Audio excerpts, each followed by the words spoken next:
Hello hello. तो कैसे हैं आप सब? बढ़िया। चलिए, बहुत ही बेहतरीन। सबसे पहले नमस्कार सभी को। मैं राहुल कुमार आपका स्वागत करता हूं स्टडी विद सिविल एमसीक्यू के ऑनलाइन प्लेटफॉर्म में दोस्तों। ठीक है दोस्तों। तो जैसे कि हम लोग अभी कर रहे हैं एस बीटीएससी जेई का, अभी रेगुलर वे में हम लोग क्लासेस चल रहे हैं। ठीक है। जस्ट इसी के साथ साथ हम लोग पैरेलल में हम लोग एसएससी जेई मेंस हो गया। अभी आपका क्या बोलते हैं, झारखंड एई का भी नोटिफिकेशंस कुछ ही मंथ में आपको देखने को मिलेगा। तो उस पे भी हम लोग बात करेंगे। ठीक है। अगर जैसे एसएससी जेई मेंस हो गया, आरआरबी जेई सीबीटी 2 हो गया, फिर आपका यूपी ट्रिपल एससी जी का, यूपी ट्रिपल एससी एई का, जेई का एग्जाम होना है। ठीक है। तो ये सब के लिए एक प्रॉपर सब्जेक्ट वाइज प्रैक्टिस आपका मॉर्निंग सेशन में चल रहे हैं। ठीक है। तो आप उसको भी अटेंड कर सकते हैं। फिलहाल मैं अभी तक 3 पार्ट सब्जेक्ट वाइज, ठीक है, जो कि हम लोग को अभी सब्जेक्ट वाइज फर्स्ट में हम लोग बिल्डिंग मटेरियल स्टार्ट किए हैं, जिसमें अभी फिलहाल में 3 पार्ट उसका कंप्लीट हो चुका है, और 4 पार्ट मतलब पार्ट नंबर 4 आपको बहुत ही जल्दी देखने को मिलेगा। ठीक है। तो हम लोग दोनों साइड से आपको मैं चाहता हूँ कि जितना जितना मैक्सिमम आउटपुट आपको दे सके। ठीक है। बस आप लोग भी देखिए, लोगों का क्या कहना है, लोगों, मेरे भाइयों को जितना भी कहना है, मेरे भी जितने पुराने और नए ऑडियंस हैं, सबका कहना है कि अभी हम लोग लगे हुए हैं आरआरबी जेई सीबीटी 1 में। ठीक है, कोई दिक्कत नहीं है। सीबीटी 1 टोटली आपका ननटेक का पोर्शन है, जो कि बहुत ही बेहतरीन तरीके से आपको पता है। तो देखिए, आपके पास अगर आप डेडिकेशन के साथ लगे हुए हैं, ठीक है, डेडिकेशन के साथ लगे हुए हैं, तो आपको कम से कम आधा घंटा टाइम निकालना पड़ेगा दोस्तों। ठीक है। आधा घंटा टाइम निकालना पड़ेगा, और पर डे जो कंसिस्टेंसी आप बनाए हुए हैं, बस उस कंसिस्टेंसी को फॉलो करना है। देखिए क्या होता है कि जब तक डिसिप्लिन आप लोग पर डे फॉलो कर रहे हैं, आपको सफलता से कोई नहीं रोक सकता है। डिसिप्लिन बहुत बड़ा मैंडेटरी चीज़ है। ठीक है। आपका डिसिप्लिन है कि नहीं, हमको आज क्लास ये देखना है, वो क्लास देखना है, यहाँ जाना है, वो करना है, ये करना है, सारा चीज़ करना है। तो वो जो डिसिप्लिन आपको जो मेंटेन रखे हुए हैं, वही डिसिप्लिन आपको एक टाइम ऐसा आएगा कि ऐसा आएगा कि आपको वो डिसिप्लिन एक आपको शिखर पे लेके जाएगा। ठीक है। लेकिन डिसिप्लिन को अगर आप, नियम को अगर आप उल्लंघन कीजिएगा, तो फिर प्रॉब्लम आपके पास खड़ा हो जाएगा। ठीक है। तो ज़्यादा अपना जो टाइमिंग आप सेट किए हैं, उस टाइमिंग पे बस आधा घंटा अगर निकाल कर देख लें, तो ये देखिए आप ही के लिए फ़ायदा होने वाला है। ठीक है। जितना भी प्रैक्टिस किया जा रहा है, जितने भी नए नए क्वेश्चन को मतलब फ्रेम किया जा रहा है, वो सारे आप ही लोग के लिए किया जा रहा है। ठीक है। तो आप लोग ज़्यादा से ज़्यादा मैक्सिमम मैक्सिमम मेरे भाइयों लोग, दोस्तों लोग देखें, और साथ ही साथ इस वीडियो को ज़्यादा से ज़्यादा आप लोग शेयर करें। ठीक है। शेयर करने से क्या होगा कि जितने भी मेरे आसपास के जितने भी और दोस्त लोग हैं आपके, वो सब भी अगर फॉलो करते हैं, अगर देखते हैं, तो उसको सब्जेक्ट वाइज भी प्रैक्टिस उसको मिलेगा, साथ ही साथ आपको मिक्स वाइज प्रैक्टिस दोनों करने का मौका मिलेगा। ठीक है।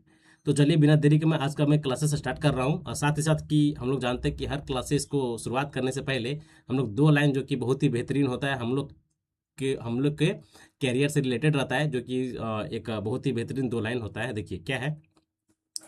लाखों ठोकरों के बाद भी संभलता रहूंगा, लाखों ठोकरों के बाद भी संभलता रहूंगा, गिरकर फिर से उठूंगा और चलता रहूंगा। ठीक है। देखिए बहुत ही मस्त लाइन है कि गिरकर फिर से उठूंगा और फिर चलता रहूंगा। मतलब देखिए क्या ये जो लाइन बोल रहा है कि आपको रुकना नहीं है।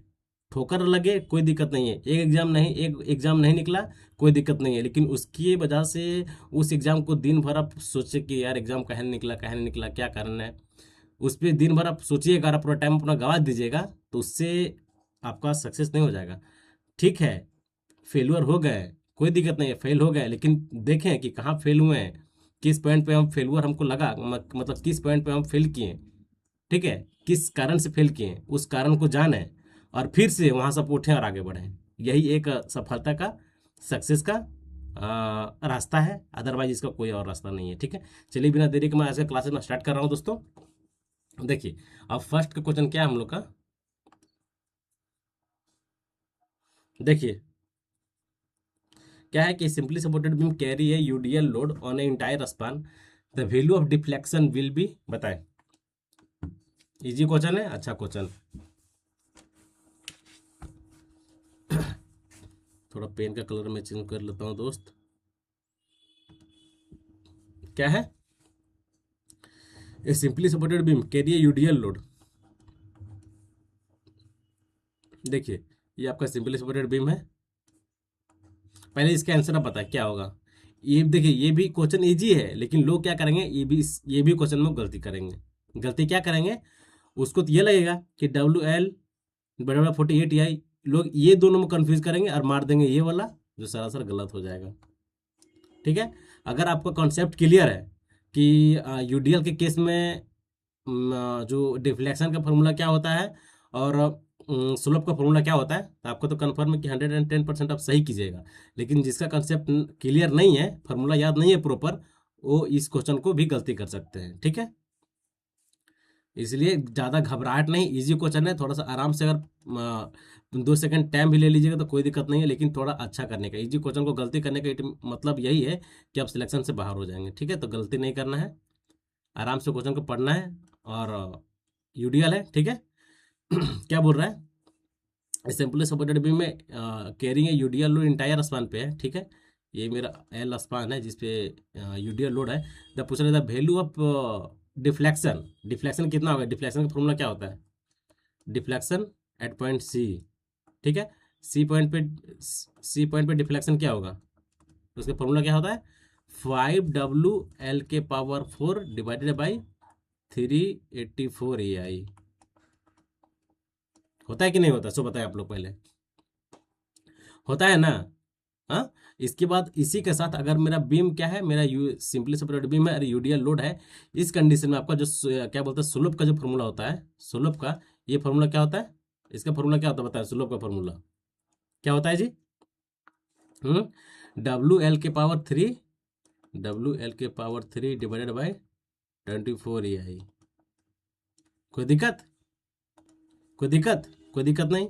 तो ये जो दो फार्मूला है आपको ये ध्यान रखना है। ठीक है, ये किसका केस था, आपका इन केस ऑफ है यूडीएल लोड के केस में। ठीक है, अब हम लोग जानेंगे कि सिंपली सपोर्टेड बीम है, सिंपली सपोर्टेड बीम है, ये आपका A point, B point, then C point, simply supported beam है।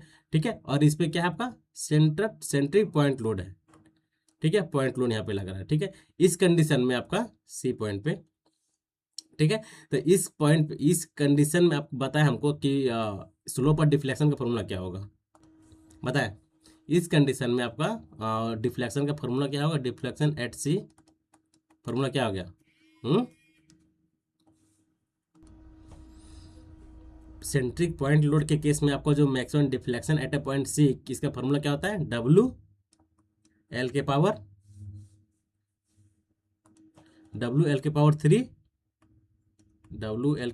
Divided by 48 EI। ठीक है दोस्त, और इसी के केस में अगर हम लोग स्लोप का फॉर्मूला पूछें, तो स्लोप का फॉर्मूला क्या होता है, WL² डिवाइडेड बाई 16 EI। ठीक है, कोई दिक्कत, कोई दिक्कत यहाँ तक नहीं होना चाहिए। ठीक है, ये फॉर्मूला आप लोग को भी याद होगा, ये भी फॉर्मूला याद होगा। ठीक है, एक जो इंपॉर्टेंट जो फॉर्मूला होता है, मैं उस फॉर्मूला पर लिखा देता हूँ जो कि बहुत ही इंपॉर्टेंट है।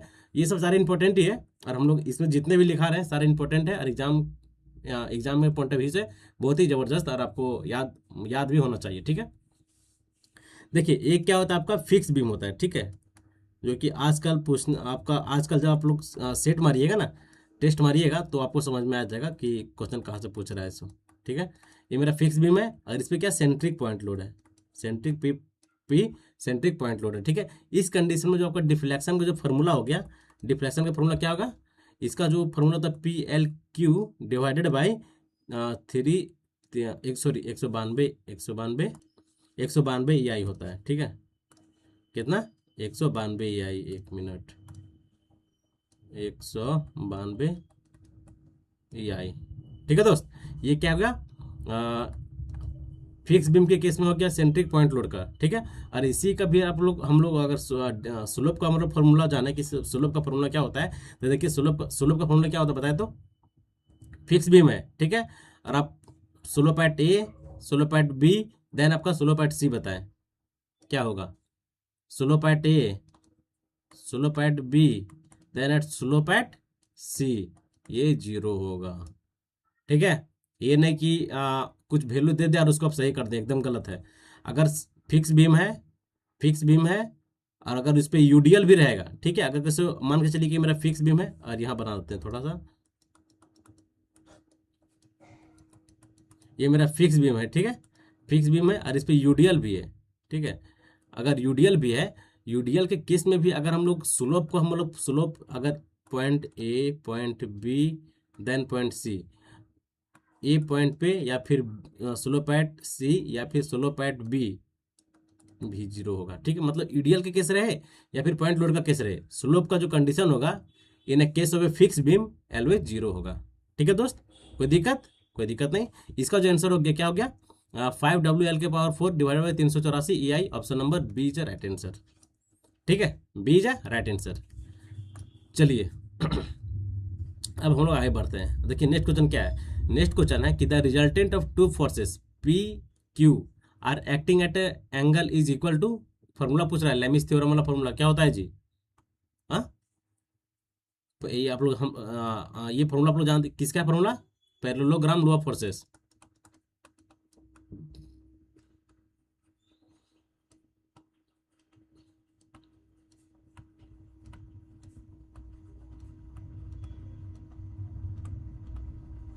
पैरेललोग्राम लॉ ऑफ फोर्सेस, ठीक है, इसका फॉर्मूला पूछ रहा है। फॉर्मूला इसमें से कौन सा होगा, कौन सा फॉर्मूला होगा?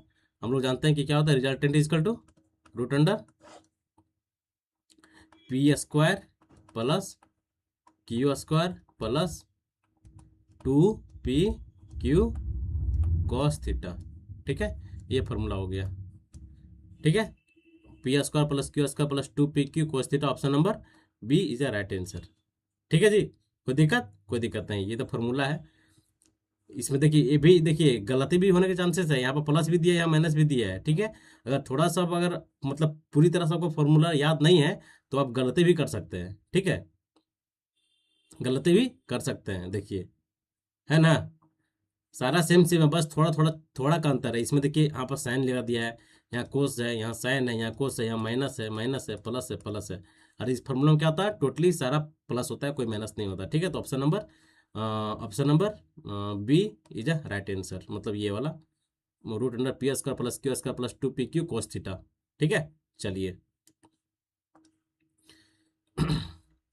अब देखिए आ गया लेमिस थ्योरम, ठीक है। The Lami's theorem is applicable only for, हम लोग पढ़े हुए हैं कि लेमिस थ्योरम जो हम लोग लेमिस थ्योरम जो एप्लीकेबल होता है ओनली फॉर कंकरेंट फोर्सेस। देखिए यहाँ क्या दिया है, कोप्लेनर फोर्सेस ये भी होता है, कंकरेंट फोर्सेस ये भी होता है, लेकिन ये सिंगल सिंगल नहीं होता है, ये दोनों साथ में होता है, ठीक है।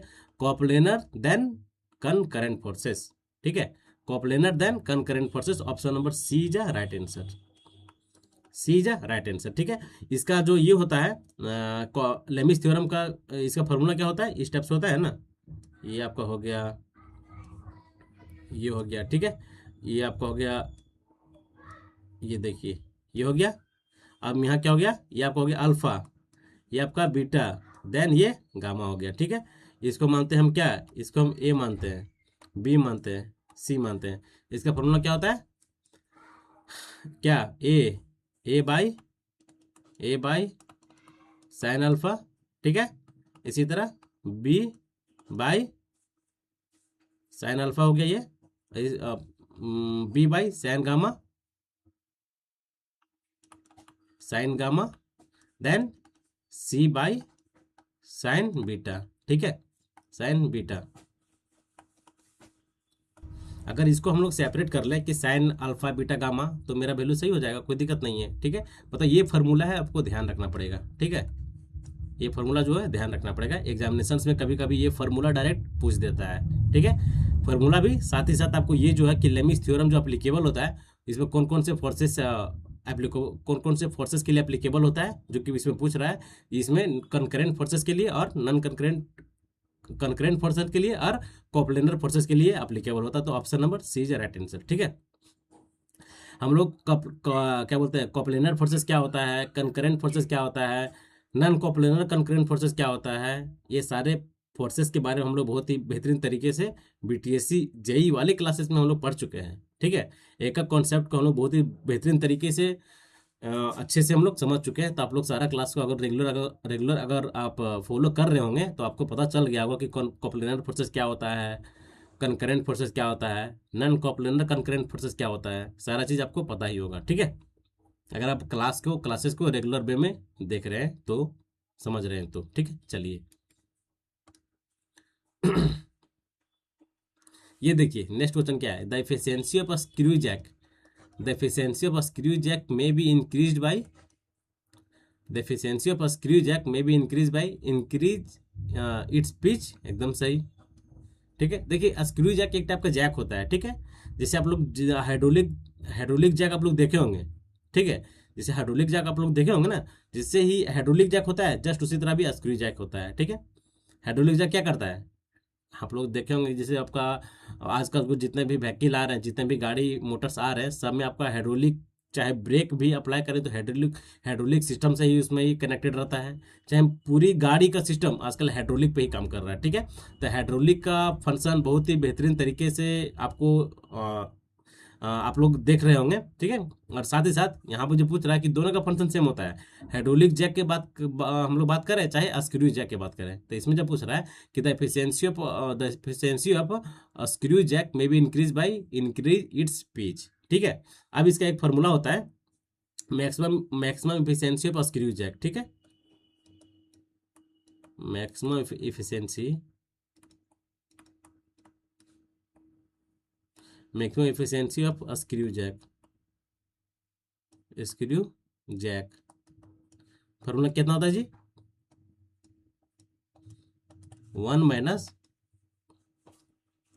1 - sine phi divided by 1 + sine phi, ठीक है। ये इसका फार्मूला है, फार्मूला आपको ध्यान रखना होगा, ठीक है।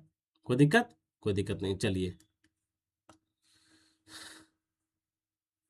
नेक्स्ट देखिए क्या है कि the space diagram of a frame structure must have, space diagram, the space diagram of a frame structure must have a loads and reaction, मतलब दोनों। स्पेस डायग्राम में स्पेस डायग्राम में जो ये जो स्ट्रक्चर होता है, इसमें दोनों आता है, मतलब option number C is right answer, option number C is right answer दोस्त। चलिए अब नेक्स्ट क्वेश्चन देखते हैं क्या है नेक्स्ट क्वेश्चन हम लोग के लिए, बताएं। Two forces acting at an angle of 120 degree, ठीक है।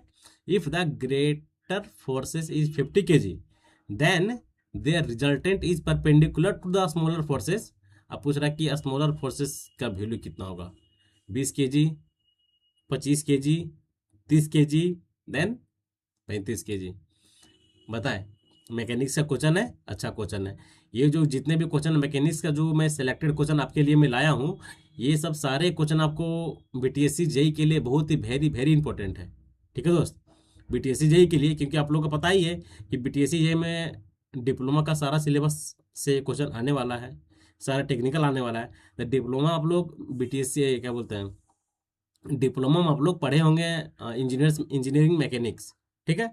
इंजीनियरिंग मैकेनिक्स पढ़े होंगे, फिर आपका इंजीनियरिंग ड्राइंग पढ़े होंगे, तो वो सबसे सब्जेक्ट से लोग बहुत कम पढ़ते हैं। लेकिन अगर आपको एक सीट पक्का करना है बीटीएससी जेई में, तो जितने भी क्वेश्चंस आपको मैं कराया जा रहा हूँ, सारे क्वेश्चन को आप एक मतलब अच्छे वे में लें, और बहुत ही बेहतरीन तरीके से सारे क्वेश्चन को अलग अलग एग्जामिनेशन से कलेक्ट किया गया है, ठीक है। तो आपको यही सब क्वेश्चन आपको एग्जामिनेशन में देखने को मिलेंगे। अगर नहीं विश्वास है तो एग्जाम आने दीजिए, एग्जाम में आप देख लीजिएगा कि एग्जाम का पैटर्न कैसा रहता है, एग्जाम का क्वेश्चन कैसा पूछता है, ठीक है दोस्त। मैं दावा ये नहीं कर रहा हूँ, मैं दावा नहीं कर रहा हूँ, मैं कह रहा हूँ कि अगर आप इस लेवल के क्वेश्चन आप लोग पढ़ लेते हैं, तो आपका इस टॉपिक से आने वाला क्वेश्चन, आपका एग्जामिनेशन, आपका जो एग्जाम में होगा, एग्जाम से क्वेश्चन बाहर नहीं जाएगा, ठीक है। ये तो हम लोग मिक्स प्रैक्टिस कर रहे हैं। इसके बाद भी देखिए, इसके बाद क्या क्या होता है, बहुत सारे प्लानिंग के साथ है। बस आप लोग चैनल को सपोर्ट करते रहें, ठीक है। और वीडियोस को ज़्यादा से ज़्यादा आप लोग शेयर करते रहें, ताकि जितने भी मेरे नए दोस्त, पुराने दोस्त जितने भी हैं, सबके पास ये वीडियो पहुंचे, और बहुत ही बेहतरीन तरीके से मैं और इस पे कंटेंट पे काम कर पाऊँ। ओके चलिए अब देखिए क्या है, इसको हमको बनाना है भाई। कैसे क्या बोला है देखिए, पहले क्वेश्चन पढ़िए। Two forces act N angle of 120 degree, ठीक है। टू फोर्सेस है, मतलब ये जो आप लोग पढ़े होंगे लेमिस थ्योरम, उसी पे बेस्ड है, ठीक है। इस स्टेप से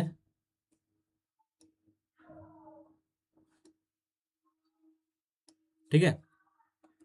टू फोर्सेस जो है कितना पे, 120 डिग्री पे है, ये मेरा 120 डिग्री है, ठीक है। If the greater forces is 50 kg, मतलब अगर हम इफ इसको हम F1 मानते हैं, ये कितना है मेरा 50 kg है, ठीक है। और then their resultant is perpendicular, resultant is perpendicular to the, ये परपेंडिकुलर हो गया, resultant in perpendicular to the smaller forces, ये होगा आपका, हो गया स्मॉलर फोर्सेस जो F2 हो गया, ठीक है। ये तो मेरा कितना हो गया 120 डिग्री, ठीक है, 120 डिग्री। और ये जो इसके सामने रिजल्टेंट है ये आपका हो जाएगा 150 degree. Then perpendicular it means ये 90 डिग्री। कोई दिक्कत? कोई दिक्कत नहीं है। अब चलिए हम लोग फार्मूला बैठाते हैं। फार्मूला हम लोग क्या पढ़े थे जी, लेमिस थ्योरम का। ये आपका लेमिस थ्योरम, लेमिस थ्योरम ही है। अभी जस्ट हम लोग पीछे पढ़े हैं, क्या पढ़े हैं, हाँ बताएं, अल्फा बाय, क्या पढ़े हम लोग,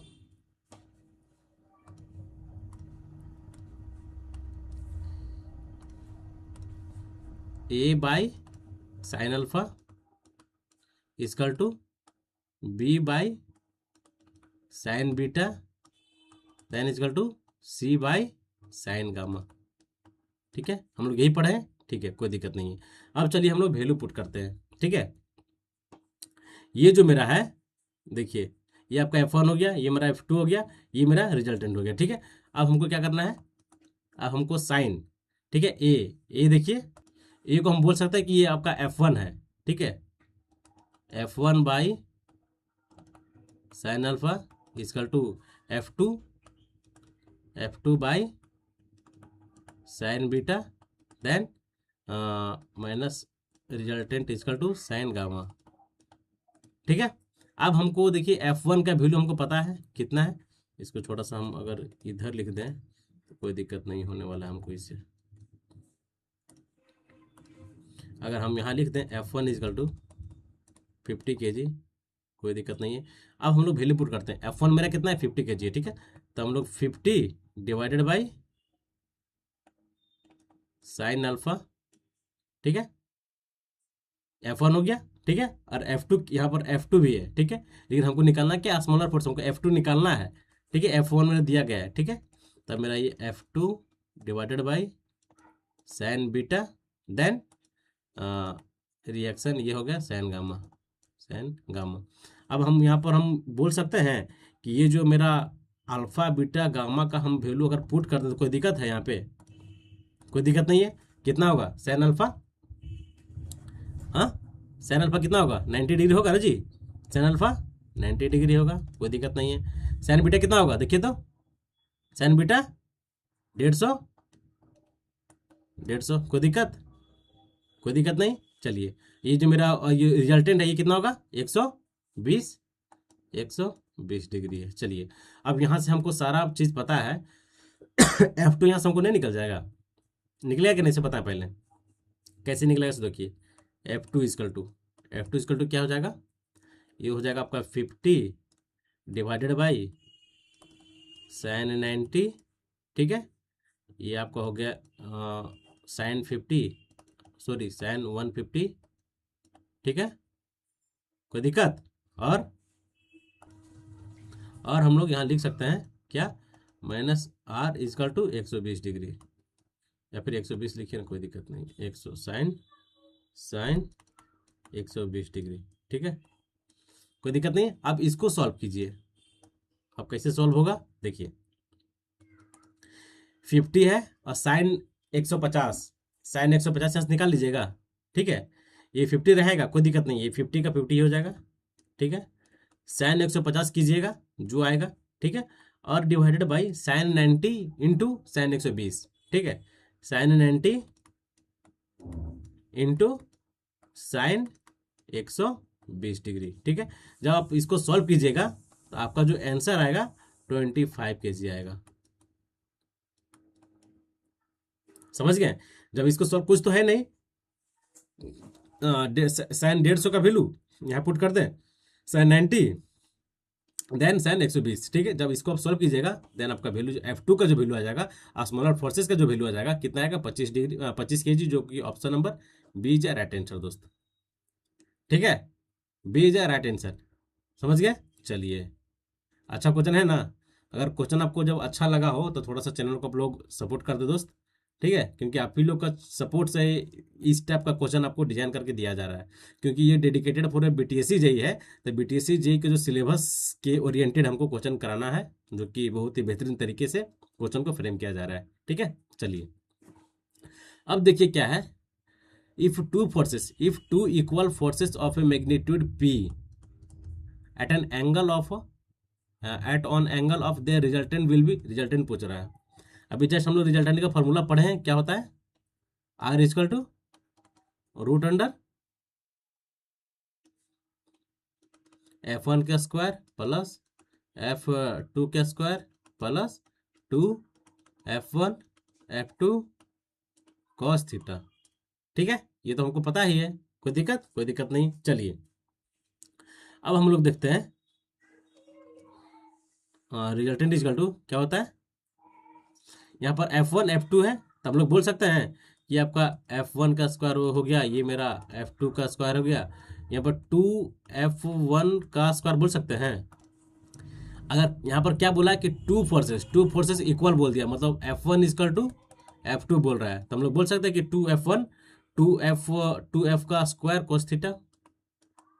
कोई दिक्कत नहीं है, क्योंकि हमको यहाँ सीधे क्वेश्चन में बोल दिया कि two forces are equal magnitude, ठीक है, कोई दिक्कत नहीं। चलिए आगे ये देखिए रिजल्टेंट इक्वल टू क्या होगा जी, ये देखिए F1 यहाँ पर हो गया F1 का square, sorry F1 square plus F square plus 2F square कोस थीटा, ठीक है। तो यहाँ पर देख रहे हैं कि 2F स्क्वायर यहाँ पर हो रहा है, 2F square plus 2F square कोस थीटा, ठीक है। चलिए अब देखिए तो यहाँ पर 2F स्क्वायर यहाँ पर भी है, 2F स्क्वायर यहाँ पर भी है, तो हम लोग दोनों को हम लोग एक कॉमन ले लें, कोई दिक्कत नहीं ना है, कोई दिक्कत नहीं होगा। ये सब तो आप लोग को पता ही होगा कि 2F स्क्वायर हम लोग जब कॉमन ले लेंगे तो यहाँ पर क्या बचेगा, 1 प्लस कॉस थीटा, ठीक है, 1 प्लस कॉस थीटा। अब हम लोग जानते हैं कि 1 प्लस कॉस थीटा क्या होता है, 1 प्लस कॉस थीटा क्या होता है, हाँ, 2 कोस स्क्वायर थीटा बाई 2, क्या 2 कॉस स्क्वायर थीटा बाई 2, ये होता है आपका फार्मूला, ठीक है, 1 प्लस कॉस थीटा का, ठीक है। अब जहां पर मेरा 1 प्लस कॉस थीटा है, ये वैल्यू को हम लोग पुट कर देंगे। देखिए क्या होगा, आर इक्वल टू 2F का स्क्वायर और 1 प्लस कॉस थीटा को हम लोग पुट करेंगे 2 कॉस स्क्वायर थीटा बाय 2, ठीक है, पुट कर दिए। अब देखिए क्या होगा, जब आप यहां से इसको जब सॉल्व कीजिएगा तो मेरा जो रिजल्टेंट होगा क्या हो जाएगा, 2F कॉस थीटा बाय 2, ठीक है।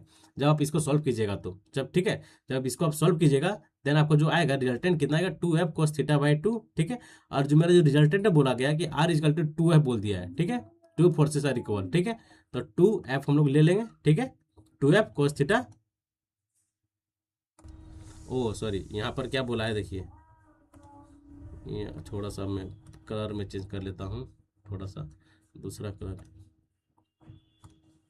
देखिए यहाँ पर क्या बोला कि मैग्नीट्यूड P, तो हम लोग बोल सकते हैं कि F इक्वल टू P, कोई दिक्कत नहीं, F इक्वल टू P। चलिए हम लोग आप वैल्यू पुट करते हैं, तो R इक्वल टू क्या हो जाएगा, 2P cos थीटा बाई 2, कोई दिक्कत, 2P cos theta by 2, option number D is a right answer. देख लीजिए आंसर में है ना, 2P cos थीटा बाई 2, कुछ नहीं किया गया था, बस 2 फोर्सेस इक्वल बोल रहा है तो दोनों को हम लोग मान लेंगे F1 इक्वल टू F2, और बस इस फार्मूला में बैठा के बस थोड़ा सा डिस्क्राइब कर देंगे, उसको सॉल्व कर देंगे, स्टेप बाय स्टेप आंसर आ जाएगा, कोई दिक्कत नहीं है, कोई दिक्कत नहीं ना, इजी क्वेश्चन है। चलिए हम लोग नेक्स्ट क्वेश्चन की ओर आगे बढ़ते हैं। अब देखिए ये क्वेश्चन है, तो ये क्वेश्चन को बिना पेन उठाए इस क्वेश्चन को हम लोग बना सकते हैं। कैसे बना सकते हैं भाई, ये तो न्यूमेरिकल हमको लग रहा है, हाँ, पर उसी फॉर्मूला में बैठेगा किस पे, resultant equal to root under F1 का स्क्वायर F2 का square plus 2F1 F2 cos theta, उसी पे बैठेगा। लेकिन हमको पेन नहीं, इस क्वेश्चन में हमको पेन नहीं लगाना है। कैसे नहीं लगाना है, देखिए 2 फोर्सेस 3 kg का है, एक 4 kg का है, act at a right angle, ठीक है, to each other, the resultant forces will be equal to, resultant forces हमको आर निकालना है, ठीक है, ये फॉर्मूला से, ठीक है। लेकिन हम इसको नहीं अप्लाई करेंगे, इसमें हम नहीं लगाएंगे। कहीं नहीं लगाएंगे, हमको दिख रहा सीधा सीधी कि हम लोग ट्रिपलेट पढ़े हैं, ठीक है। देखिए ट्रिपलेट कहाँ कहाँ आपका यूजेज है, देखिए ट्रिपलेट हम लोग पढ़े ना 3 4 5, ट्रिपलेट पढ़े ना 3 4 5 मैथ में, तो बस वही 3 4 दिया, तो इसका जो आंसर होगा 5, option number B is right answer. ये अंदाजा नहीं मार रहे हैं, मतलब ये हम लोग पढ़ रहे हैं कि हम लोग जब ट्रिपलेट जान रहे हैं, दो फोर्सेस के बारे में दिया हुआ है, ट्रिपलेट हमको पता है, तो 110% श्योर होगा कि जो ट्रिपलेट का जो वैल्यू होता है 3 4 5, तो अगला जो वैल्यू होगा 5 ही होगा। चाहे 4 5 दिया रहता तो हम लोग 3 वाला मारते हैं, अगर यहाँ 4 और 5 रहता हम लोग 3 मारते हैं, ऑप्शन में 3 रहता, ठीक है। अगर 3 या 5 रहता था, ऑप्शन में 4 रहता तो हम लोग वो मारते हैं, ठीक है। अगर ट्रिपलेट, देखिए ऐसा क्या होता है, कभी रेयर कंडीशन में मिल जाता है, अगर एट रैंडम आपको माइंड में क्लिक कर गया तो सही है, अगर नहीं क्लिक कर गया, अगर क्लिक नहीं किया तो फिर इस फॉर्मूला पे लगाएं, क्या आर इजकल टू क्या होता है, रूट F1 का स्क्वायर प्लस F2 का square plus 2 F1 F2 cos theta, ठीक है। इस पे बैठा के अब लाए अपना वैल्यू, ठीक है। चलिए अब बताएं, the centre of gravity of a semi circle, semi circle जिसका रेडियस 10 सेंटीमीटर दिया गया है, ठीक है। पूछ रहा है डिस्टेंस एबव बेस, ठीक है, डिस्टेंस एबव बेस। फॉर्मूला क्या होता है जी सेमी सर्कल का, सेमी सर्कल का 4r बाय 3 पाई। तो चलिए इसमें वैल्यू बैठा दीजिए, 4r 4 गुना 10 बाई 3 पाई। इसको सॉल्व कीजिए, इसको जब सॉल्व कीजिएगा आपको जो आएगा वो करेक्ट आंसर हो जाएगा, ठीक है। ऐसे इसका जो आंसर होगा 4.24 सेंटीमीटर, इसको सॉल्व करने के बाद जो आएगा, ठीक है। चलिए हम लोग अब नेक्स्ट क्वेश्चन की ओर आगे बढ़ते हैं। अब नेक्स्ट क्वेश्चन क्या है भाई, देखिए moment of internal inertial, the moment of inertial of a lamina is also called, उसे और किस नाम से जाना जाता है, moment of inertial of a lamina is also known as second moment of area, option number B is right answer, second moment of inertia, ठीक है। क्या बोलते हैं, second moment of inertia, second moment of area, sorry क्या बोलते हैं, second moment of area. चलिए option number B is right answer. अब हमें नेक्स्ट क्वेश्चन की ओर जाना है। अब नेक्स्ट क्वेश्चन क्या है बताएं, इजी क्वेश्चन है ना जी, देखिए तो क्वेश्चन पढ़िए पहले। क्या है, a steel rod of a 2 centimetre diameter and 5 metre long subjected to axial pull of 3000 kg, if E equal to दिया हुआ है, the elongation of rod will be, elongation निकालना है जी। PL बाई ए से फॉर्मूला से लगाएं और अपना इलोंगेशन निकाल दें, निकल जाएगा। क्या होता है PL बाई ए ही, आप लोग जान रहे हैं ना ये फॉर्मूला को, बहुत अच्छे से आप लोग इस फॉर्मूला के बारे में जानते होंगे, कोई दिक्कत नहीं है। बस इस फॉर्मूला पे बैठा है, P दिया हुआ कितना 3000 है, L दिया कितना 5 मीटर है, तब मीटर को हमको सेंटीमीटर में लेना है, 5000 हो जाएगा। एरिया आपको, एरिया कितना, एक स्टील रड है 2 सेंटीमीटर का एरिया है, पाई बाय 4, इससे हम लोग एरिया निकाल लेंगे, ठीक है। उसके बाद ई आपका दिया हुआ है, बन जाएगा कि नहीं बनेगा, चलिए बना देते हैं ठीक है। अब हमको देखना है कि फॉर्मूला में बैठाना है, PL बाई ए, तो P कितना दिया हुआ 3000, ठीक है, L कितना है 5000, ठीक है। ए एरिया कितना हो जाएगा देखिए तो, एरिया निकालते हैं, पाई बाई 4 इंटू 2 इंटू 2, ठीक है। जिसको सॉल्व कीजिएगा कितना हो जाएगा 3.14 हो जाएगा, ठीक है। तो हम लोग लिखेंगे 3.14 इंटू ई कितना है 2.1 इंटू 10 ठीक है।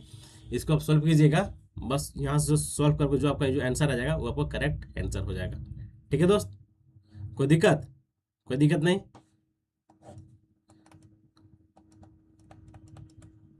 बस सॉल्व कर लीजिए, जो यहाँ से आपका आएगा 0 0 से काट के, और इसको सॉल्यूशन कीजिएगा, जो आपको जो आएगा वो आपका करेक्ट आंसर हो जाएगा, ठीक है। चलिए हम लोग अब नेक्स्ट क्वेश्चन की ओर आगे बढ़ते हैं। नेक्स्ट क्वेश्चन क्या है कि the bending moment on a section is maximum, the bending moment on a section is maximum where shear force will be, बताएं। अच्छा क्वेश्चन है, अच्छा क्वेश्चन है, इट मीन्स कि थोड़ा सा मतलब आपको घुमा दिया है। ठीक है, क्या होता है, एक कोई सिंपली सपोर्टेड बीम है, ठीक है, समझने के लिए हम लोग लेते हैं। ठीक है दोस्त, क्या सिंपली सपोर्टेड बीम है, ठीक है। इस पर टोटल में यूडीएल लोड है, यूडीएल लोड है, ठीक है। तो यूडीएल लोड की वजह से जो मेरा जो बेंडिंग मोमेंट डायग्राम, जो बीएमडी डायग्राम बनेगा, वो किस टाइप से बनता है, सबको पता होगा किस टाइप से बनता है। यह मेरा हो गया क्या, बेंडिंग मोमेंट डायग्राम, ठीक है। ये आपको क्या हो गया, बीएमडी, ठीक है।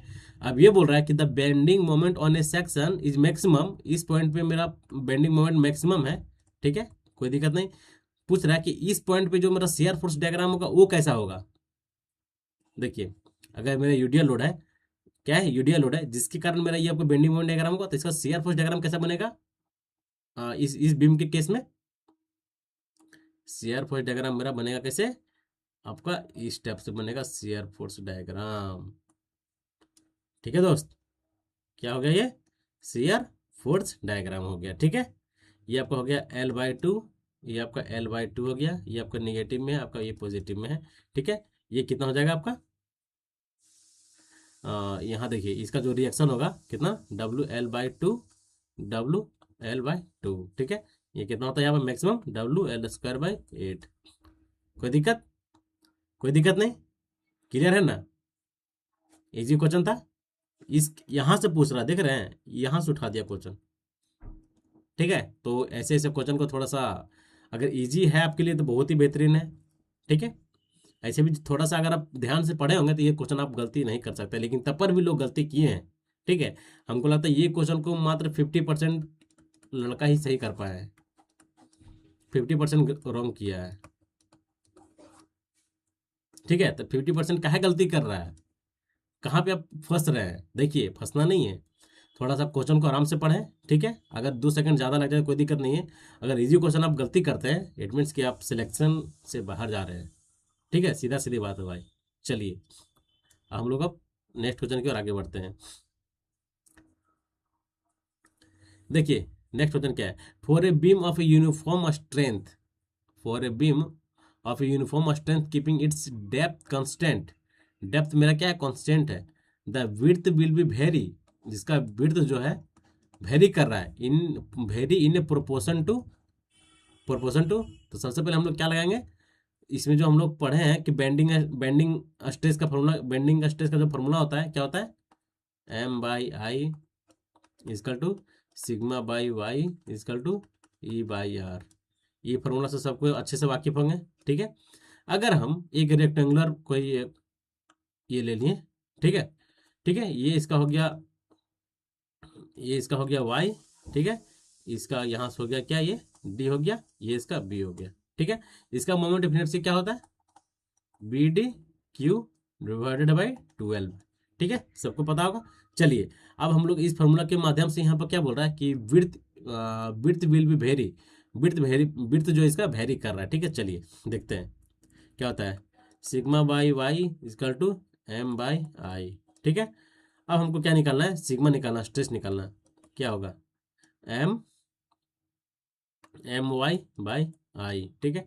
एम एम कितना हो जाएगा जी, एम का एम हो जाएगा इंटू वाई, वाई कितना हो जाएगा, D/2 हो जाएगा इसका, D/2 वाई होगा ना जी, D/2। तो हम लोग यहाँ पर क्या लिखेंगे, D/2, ठीक है। अब देखिए मोमेंट ऐसी आई कितना होगा, BD/Q/12, हम लोग लिखेंगे BD/Q, और जो हम नीचे हम लोग 12 लिखेंगे, 12 यहाँ पे आ जाएगा BD/Q/12। कोई दिक्कत, हाँ, कोई दिक्कत, इतना ये समझने में किसी को दिक्कत है, सो बता पहले आप लोगों में, ये यहाँ से यहाँ तक हमको समझने में कोई दिक्कत, कोई दिक्कत नहीं। चलिए, अब हम लोग आगे बढ़ते हैं। अब क्या है, देखिए, तो हम यहाँ से कुछ कटेगा, 2 से हम लोग काट लेते हैं 6 में, ठीक है। और 3D से 1D काट लेते हैं, तो हमको यहाँ क्या बच जाता है, यहाँ पर बच जाता है 6M डिवाइडेड बाई BD², ठीक है, यही ना बचा, 1D से 1D कट गया, तो यहाँ 3D से 1D कट गया, तो 2D बच गया, मतलब D² बच गया, B बच गया, ऊपर कितना बच गया, 6M, ठीक है। अब देखिए, अब क्या होता है, यहाँ हमको क्या बोल रहा था कि विड्थ विल बी वेरी, ठीक है। तो स्ट्रेस की जगह हम लोग लिख सकते हैं कि हम इसको, अगर ये स्ट्रेस है या स्ट्रेस है बेंडिंग स्ट्रेस, तो हम लोग इसको लिख सकते हैं 6m डिवाइडेड बाई स्ट्रेस का स्क्वायर इजकल टू बी। कोई दिक्कत?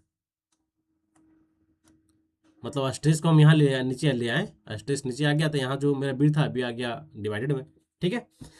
तो यहाँ से हम लोग क्या समझ रहे हैं, हम लोग यहाँ से हम लोग यही समझ रहे हैं कि जो बी हो रहा है, बी इज डायरेक्टली प्रोपोर्शनल, ये आपका एम हो रहा है, ठीक है। B is directly proportional to M, it means कि बेंडिंग मोमेंट के डायरेक्टली प्रोपोर्शनल हो रहा है, ठीक है दोस्त। इतना करने का मतलब यही है कि इसका जो बेंडिंग मोमेंट है क्या बोल रहा है, the width will be vary in a proportional to a bending moment, proportional to a bending moment, जो कि option number A is a right answer, ठीक है दोस्त। A is a right answer. चलिए, कोई दिक्कत यहां तक समझने में? कोई दिक्कत है? अगर समझने में अगर प्रॉब्लम हो रहा हो तो आप लोग जरूर कमेंट में कमेंट करें, ठीक है। कमेंट देखिए, अब आप एक तरफा नहीं कुछ भी होता है, अगर आप कमेंट कीजिएगा तभी तो, अगर आपको समझ में आएगा कि नहीं हाँ कहाँ पे भाई लोग फंस रहे हैं, तब फिर वहाँ से फिर देखा जाएगा, उसको फिर उस प्रोसेस में लाया जाएगा, फिर समझाया जाएगा उसको बेहतर अगले क्लास में, ठीक है। जब आप कमेंट ही नहीं कीजिएगा तो हम कैसे समझ सकते हैं कि किसको समझ में आ रहा है किसको नहीं समझ में आ रहा है। अगर जिसको आ रहा है उसके लिए बहुत ही ज़बरदस्त है, अगर जिसको नहीं आ रहा है वो जरूर कमेंट करें, लेकिन ऐसा इसमें कुछ है ही नहीं कोई पॉइंट जो कि आपको समझने से, मतलब समझने में आपको कुछ तकलीफ होता होगा। सो इस फार्मूला से देखिए, एक बार और मैं इसको हाईलाइट कर देता हूँ। इस फार्मूला से सब लोग वाकिफ हो गए, M by I sigma y y E by R, ठीक है, बेंडिंग स्ट्रेस का फार्मूला है, ठीक है। अब हमको हमको चाहिए क्या, हमको विड्थ के मतलब यहाँ क्या बोला है, width will be vary and proportional to, ठीक है। तो हमको चाहिए कि हमको स्ट्रेस के टर्म में, ठीक है, तो स्ट्रेस जब हम बाहर निकाले तो वाई यहाँ वाई यहाँ पर आ जाएगा, आई नीचे आ जाएगा, ठीक है। तो sigma equal to M y by I, M क्या है, मोमेंट है, ठीक है, बाई वाई, वाई कितना, वाई क्या होगा आपका डी बाई टू, ठीक है, वाई डी बाई टू होगा ना जी, इसका हाफ डी बाई टू, और ये moment of inertia I B D cube by two वर्ग, ये ऊपर चल गया, इसको जब सॉल्व कीजिएगा तो ये आ गया। अब जब यहाँ से ये आपका सिग्मा है, ठीक है, इसको नहीं भूलना है, ये स्ट्रेस है, ये स्ट्रेस है, ठीक है। हमको क्या चाहिए, विड्थ विल बी वेरी। अब विड्थ वेरी कब करेगा, जब हम लोग स्ट्रेस को यहाँ मल्टीप्लाई कर देंगे, देन ये मेरा यहाँ पर आ जाएगा। इट मीन्स हम लोग बोल सकते हैं कि bending moment is directly proportional to the width, बोल सकते हैं ना, bending moment is directly proportional to the width, जो कि यही पूछ रहा है कि जो विड्थ है, width will be vary is directly, width will be vary in a proportional to a bending moment, option number A is right answer दोस्त, ठीक है। यही पूछ रहा, यही बोल रहा था, कुछ नहीं बोल रहा था। चलिए, अब देखिए नेक्स्ट क्वेश्चन क्या है, the ratio of moment of inertia, the ratio of moment of inertia of a circular plate to the square plate is equal to, बताएं। अब हमको अब निकालना पड़ेगा कि सर्कुलर प्लेट के केस में क्या होता है मोमेंट ऑफ इनर्शिया, देन आपका स्क्वायर प्लेट के केस में मोमेंट ऑफ इनर्शिया क्या होता है, देखिए। तो देखिए हम लोग पहले क्या लिखते हैं, किसका पहले क्या दिया हुआ, सर्कुलर प्लेट, तो क्या होता है पाई बाई 64 इंटू डी के पावर 4, ये आपका सर्कुलर प्लेट का हो गया मोमेंट ऑफ इनर्शिया। और स्क्वायर प्लेट का क्या होता है, डी के पावर 4, सॉरी डी के पावर 4, डी के पावर डी के पावर 4 डिवाइडेड बाई 12, ठीक है। देखिए डी के पावर 4 से डी के पावर 4 कट गया, अब क्या रह गया, हाँ अब बताए, कट गया, अब यहाँ से क्या रह गया, यहाँ से पाई बाई 64 डिवाइडेड बाई 12, जब इसको हम लोग सोल्व करेंगे तब पाई इंटू 12 डिवाइडेड बाई 64, ठीक ना होगा, pi by 64, pi by 12, pi into 12 divided by 64, ठीक है। अब जब है इसको जब हम लोग सॉल्व करेंगे कितना होगा, 16 चौक 64, 3 चौक 12, ठीक है। तो 3 पाई डिवाइडेड बाई 4, और ये 16 होगा, ये कितना होगा, 16 होगा, 16 से हम लोग 4 से काट रहे हैं, ये कितना होगा, 16 होगा। इट मीन्स हम लोग लिख सकते हैं 3 पाई डिवाइडेड बाई 16, ठीक है। जब आप इसको सॉल्व कीजिएगा, ठीक है, तो ये आपका ये जो वैल्यू आएगा आपका 1 से कम आएगा, ठीक है, लेस देन 1 आएगा, लेस देन 1, ठीक है, कितना आएगा, लेस देन 1। जब इसको आप सोल्व कीजिएगा 3 पाई डिवाइडेड बाई 16 को जब आप सोल्व कीजिएगा तो आपका 1 से वैल्यू कम आएगा, मतलब 0.55 समथिंग कुछ आएगा, इस टाइप से आएगा। तो हम लोग बोल सकते हैं यहाँ पर ऑप्शन उसी टर्म में दिया गया है कि less than 1, equal to 1, more than 1 and equal to 6 pi. तो ये जो वैल्यू आएगा आपका लेस देन 1 आएगा, ठीक है दोस्त, less than 1, option number A is right answer दोस्त, ठीक है। अब इसमें से सर्कुलर प्लेट का मोमेंट ऑफ इनर्शिया आप याद रखें, ठीक है, किसका, सर्कुलर प्लेट का, सॉरी स्क्वायर प्लेट का। सर्कुलर प्लेट का तो सबको याद ही होगा। स्क्वायर प्लेट का मोमेंट ऑफ इनर्शिया क्या होता है, स्क्वायर प्लेट का मोमेंट ऑफ इनर्शिया कितना होता है, d⁴ डिवाइडेड बाई 12, ठीक है। चलिए, आई होप है कि आपको ये सब क्वेश्चन जो कि अच्छे अच्छे क्वेश्चन हैं जो कि आपको समझ में आ गया होगा, ठीक है, तो घबराने की जरूरत नहीं है। अच्छे अच्छे क्वेश्चन जो कि आपको अलग अलग एग्जामिनेशन में देखने को मिलेंगे, और थोड़ा सा अच्छा क्वेश्चन है दोस्त, ठीक है। जैसे अभी जो जितने भी न्यूमेरिकल हम लोग कर रहे हैं, इस टाइप का क्वेश्चन आपको आने का चांसेस है, चाहे आप एसएससी जेई के मेंस के पॉइंट ऑफ व्यू से देखें, चाहे आप बीटीएससी जेई के पॉइंट ऑफ व्यू से देखें, या फिर डिफरेंट एई जेई एग्जामिनेशन के पॉइंट ऑफ व्यू से देखें, जरूर आने का चांसेस है और आएंगे भी, ठीक है। अब देखिए क्या है कि the moment diagram for a cantilever beam, ठीक है, कोई एक कैंटिलीवर बीम है, ठीक है, कोई एक कैंटिलीवर बीम है, कैंटिलीवर बीम है whose free end is subjected to a bending moment, ठीक है, यहाँ पर कोई मोमेंट अप्लाई हो रहा है, ठीक है, क्या बोल रहा है, कोई मोमेंट अप्लाई हो रहा है। तब जो बोल रहा है कि द मोमेंट डायग्राम इसका किस टाइप से बनेगा, इसका जो शेयर फोर्स डायग्राम जो बनेगा, इसमें तो कोई लोडिंग है ये नहीं है, तो शेयर फोर्स डायग्राम स्ट्रेट रहेगा। ये आपका जो एसएफडी डायग्राम जो है, कोई लोडिंग है इसमें नहीं है, तो ये आपका हो गया शेयर फोर्स डायग्राम। इसका जो आपको बेंडिंग मोमेंट डायग्राम बनेगा, ये आपका रेक्टेंगल बनेगा दोस्त, ये इसका बेंडिंग मोमेंट डायग्राम है जो कि आपका रेक्टेंगल बनेगा दोस्त, ठीक है। तो ऑप्शन देखिए, तो triangle rectangle, option number B is right answer दोस्त। अगर आप पूछता है इसमें कि शेयर फोर्स डायग्राम, तो एक स्ट्रेट लाइन का भी ऑप्शन रहता जो कि आपका वो ऑप्शन सही रहता, वो ऑप्शन सही होता, ठीक है। चलिए, अब देखिए क्या है कि Hooke's law state that the stress and strain are क्या, डायरेक्टली प्रोपोर्शनल। ओ यार, हुक्स लॉ, ये तो आप लोग बहुत ही डिप्लोमा में पूरा ही पढ़े होंगे कि stress directly proportional to strain, Hooke's law होता है कि नहीं। तो ये सब क्वेश्चन तो थोड़ा सा इजी है, इजी टर्म मतलब आपके लिए कुछ मतलब बीच बीच में कभी कभी ऐसा ऐसा क्वेश्चन डालना पड़ता है, ताकि जो अगर आप मतलब ये है तो थोड़ा सा माइंड फ्रेश के लिए ज़रूरी है क्वेश्चन से ये करना। अब देखिए ये क्या है, a long column, a long vertical member subjected to axial compressive load is called, उसे हम लोग क्या बोलते हैं, ठीक है। इसमें भी लोग गलती करेंगे, ठीक है, इसमें भी मैं बताता हूँ कि 50% लोग क्या करेंगे, करेक्ट करेंगे, देन 50% लोग इसमें गलती करेंगे, ठीक है।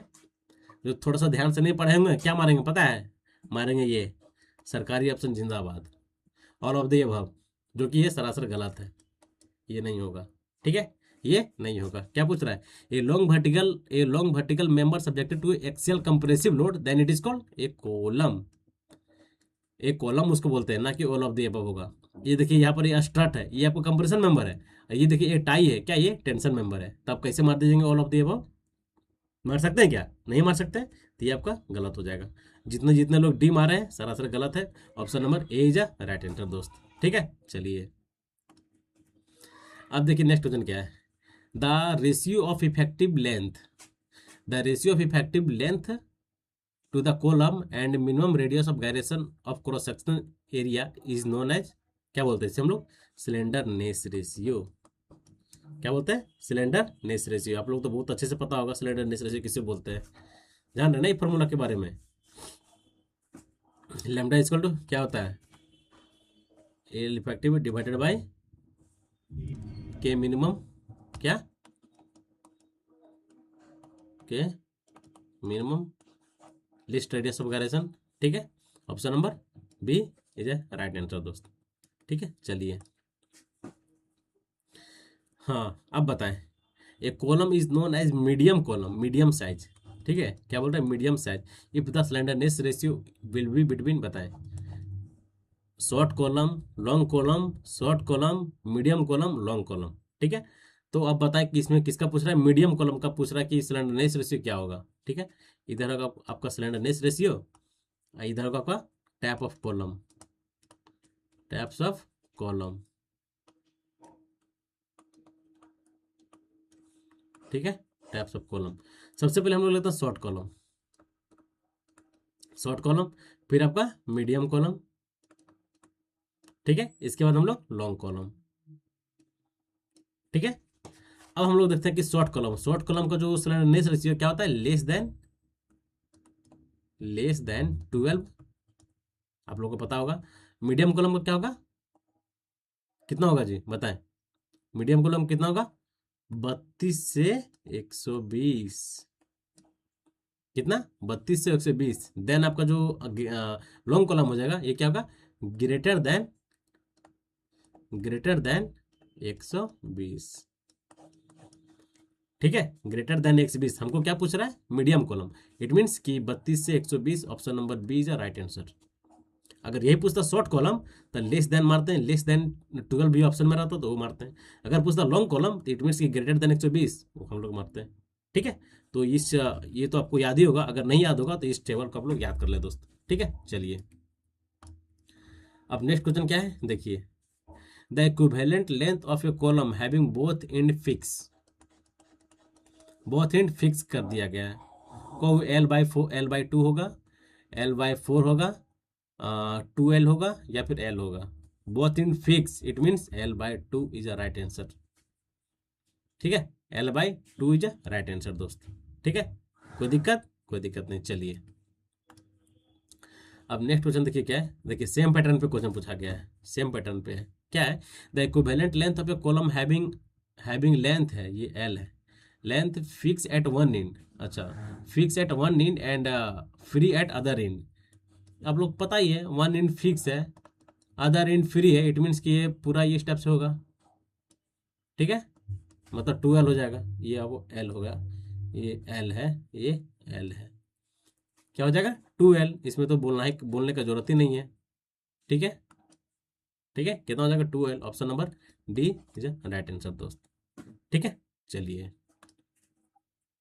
अब देखिए क्या है, हाँ बताएं, the slenderness ratio of A vertical column of A square cross section, जिसका एरिया दिया हुआ कितना 2.5 सेंटीमीटर साइड दिया हुआ है, and the 30 centimetre effective length, तब पूछ रहा कि इसका स्लेंडरनेस रेशियो निकालिए। स्लेंडरनेस रेशियो निकालने के लिए अब हमको फॉर्मूला क्या था, अभी हम लोग पीछे पढ़े हैं, क्या होता है स्लेंडरनेस रेशियो का फॉर्मूला, हाँ, L effective divided by radius of gyration,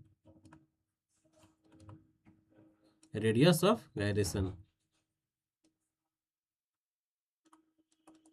ठीक है, रेडियस ऑफ गायरेशन, ये फॉर्मूला आप लोगों को पता है, हमको यही निकालना है, स्लेंडरनेस रेशियो निकालना है। ठीक है, अब देखिए हमको L effective and L effective हमको दे दिया गया कितना 300 mm। ठीक है, एल इफेक्टिव दे दिया गया है, लेकिन हमको क्रॉस सेक्शन एरिया हमको निकालना पड़ेगा। क्रॉस सेक्शन एरिया दिया कितना 22.5 सेंटीमीटर दिया गया है। ठीक है, अब हमको देखिए क्या क्या निकालना पड़ेगा, हमको सबसे पहले हमको निकालना पड़ेगा क्या, हमको के निकालना पड़ेगा। के फॉर्मूला क्या होता है, ये आपका स्लेंडरनेस रेशियो का फॉर्मूला, ये तो आपको, ये तो हो गया आपका स्लेंडरनेस रेशियो का फॉर्मूला, लेकिन रेडियस ऑफ गायरेशन तो निकालना पड़ेगा ना आपको।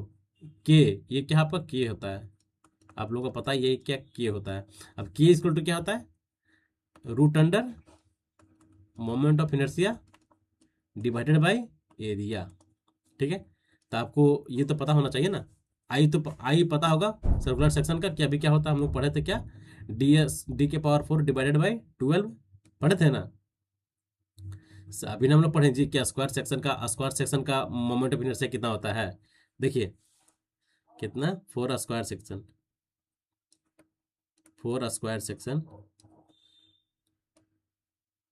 Square section moment of inertia कितना होता है, D² यहाँ, लेकिन यहाँ ब्रीथ के टर्म में दे दिया है, सेट दे दिया है, तो हम लोग लिख सकते हैं कि B के पावर 4 डिवाइडेड बाई 12, कोई दिक्कत नहीं है, ठीक है। अब देखिए हमको बी का वैल्यू कितना दिया हुआ है, 2.5 सेंटीमीटर, तो हम लोग यहाँ वैल्यू पुट करेंगे कि 2.5 के पावर 4 डिवाइडेड बाई 12। जब आप इसको सॉल्व कीजिएगा तो ये आपका 3.25 आपका सेंटीमीटर की पावर 4 आ जाएगा। ये आपको क्या आ गया, मोमेंट ऑफ इनर्शिया आ गया, आई आ गया। एरिया कितना दिया हुआ इसका, एरिया निकालना पड़ेगा ना, ये स्क्वायर सेक्शन है, इट मीन्स क्या हो जाएगा 2.5 एरिया, एरिया क्या हो जाएगा 2.5 इंटू 2.5, ठीक है, कितना हो जाएगा 6.25, ठीक है, एरिया हो जाएगा आपका ये, कोई दिक्कत नहीं है। अब इस फार्मूला को हम लोग बैठाते हैं इसमें, यहाँ से के निकलेगा, देन इस फार्मूला को के का वैल्यू हम लोग यहाँ पुट करेंगे, तब मेरा निकल जाएगा क्या, स्लेंडरनेस रेशियो। कोई दिक्कत, कोई दिक्कत नहीं। चलिए अब देखिए रूट अंडर आई, आई कितना आया जी 3.255, ठीक है, और एरिया कितना है 6.25, ठीक है। जब आप इसको सॉल्व कीजिएगा, ठीक है, जब इसको आप सॉल्व कीजिएगा कैलकुलेटर में डालिएगा, तो इट मीन्स ये 0.721 आएगा सेंटीमीटर, ठीक है। ये आपको क्या आ गया, के आ गया, के आ गया, ठीक है। अब के का वैल्यू हम लोग यहाँ पुट करेंगे, एंड इफेक्टिव यहाँ पर एल इफेक्टिव दे दिया है 300 सेंटीमीटर, ठीक है। अब देखिए क्या होता है, ये आपका कितना है 300 सेंटीमीटर, ठीक है, देन आपका 0.721, इसको जब आप सॉल्व कीजिएगा जो आपको आंसर आएगा वो आपको करेक्ट आंसर हो जाएगा इसमें से, ठीक है। इसको आप सॉल्व कीजिएगा, जो आपको आएगा वो आपका करेक्ट आंसर हो जाएगा दोस्त, समझ गए हैं, थोड़ा सा था, ठीक है। तो ये घबराने की जरूरत नहीं है, इस टाइप का क्वेश्चन आपको अच्छे बेहतरीन बेहतरीन क्वेश्चन जो कि लाजवाब तरीके से आपको एक्सप्लेनेशन के साथ आपको बताया जा रहा है कि क्या करके कैसे कैसे बनता है दोस्तों, ठीक है। चलिए हम लोग अब नेक्स्ट क्वेश्चन की ओर आगे बढ़ते हैं दोस्त। ओए भाई साहब फिर से उसी टाइप का क्वेश्चन आ गया, कोई दिक्कत नहीं है, क्या है the slenderness ratio of vertical column, बस सेम क्वेश्चन है, कोई चेंजिंग नहीं है, सिर्फ इसका डायमेंशन चेंज कर दिया गया है, देख रहे हैं ना, डायमेंशन अलग अलग कर दिया है, डेटा बाकी सेम कॉन्सेप्ट पे सेम क्वेश्चन है। देखिए कैसे हम लोग निकाल लेते हैं, अभी हम लोग स्लैंडरनेस रेशियो का फॉर्मूला हम लोग सबसे पहले क्या निकाल लेते हैं, एल इफेक्टिव डिवाइडेड बाई के, क्या होता है radius of gyration, radius of gyration, ठीक है, ये आप लोग जान रहे हैं। अब हमको के निकालना है, जस्ट हम लोग पीछे भी निकालना है, क्या होता है root under I minimum divided by क्या होता है एरिया, ठीक है। तो आई हमको निकालना पड़ेगा, आई कैसे निकलेगा, moment of inertia about moment of inertia in a case of A square section, क्या होता है बी के पावर 4 डिवाइडेड बाई 12, बी कितना है जी 10 है, 10 के पावर 4 डिवाइडेड बाई 12, ठीक है। यहाँ से हम लोग बी निकाल लेते हैं, एरिया हो जाएगा कितना, सेट दिया हुआ कितना 10 सेंटीमीटर, 10 इंटू 10 हो गया, ये आपका 100 सेंटीमीटर हो गया, आपका ये एरिया हो गया, ठीक है। बस ये दोनों वैल्यू आ गया, यहाँ से हम लोग वैल्यू के में पुट करेंगे, के कितना है रूट कितना है आई कितना आएगा, इसको सॉल्व कीजिए तो कितना आएगा देखिए, तो इसको आप सॉल्व करें कितना आएगा देखिए, 10 के पावर 4 डिवाइडेड बाई 12 कितना होता है, ये आपका 83.33 समथिंग आएगा सेंटीमीटर के पावर 4, ठीक है दोस्त। इसको आप सॉल्व कीजिएगा तो आपका कितना वैल्यू आएगा 83.33, ठीक है। बस इसका वैल्यू यहाँ पर रखें 83.33 डिवाइडेड बाई 100, ठीक है। जब इसको सॉल्व कीजिएगा जो आपका वैल्यू आएगा, ठीक है, जो वैल्यू यहाँ पर के का आ गया, के का वैल्यू आप यहाँ पुट करें, देन एल इफेक्टिव आपका 500 दे दिया गया है, यहाँ से आपका एस आर का वैल्यू निकल जाएगा, कोई दिक्कत। सेम क्वेश्चन हम लोग 2 बार कर लिए, अब जो कुछ मन में भी आता होगा तो अब मन में नहीं आना चाहिए, क्योंकि हमको सेम क्वेश्चन थोड़ा सा सिर्फ डेटा अलग है, बाकी कॉन्सेप्ट तो हम लोग सेम चले हैं, ठीक है। तो आप लोग इजी कर लिए होंगे, हमको विश्वास है, ठीक है। इसका आंसर कितना होता है, इसका आंसर जो आपका है 173.3 173.2 इसका जो राइट आंसर हो जाएगा, स्लैंडरनेस रेशियो का वैल्यू कितना होगा 173.2 इज अ राइट आंसर, ठीक है। Option number C is a right answer दोस्तों। चलिए अब नेक्स्ट क्वेश्चन क्या है, हाँ बताएं, N if N as J are a number of member, and N को क्या बोल रहा है नंबर ऑफ मेंबर बोल रहा है, जे का क्या बोल रहा है ज्वाइंट बोल रहा है respectively in frame is called redundant forces, ठीक है। अभी हम लोग 3 फोर्सेस के बारे में हम लोग पढ़ते हैं आज, क्या पहला क्या हो जाता है परफेक्ट फोर्सेस,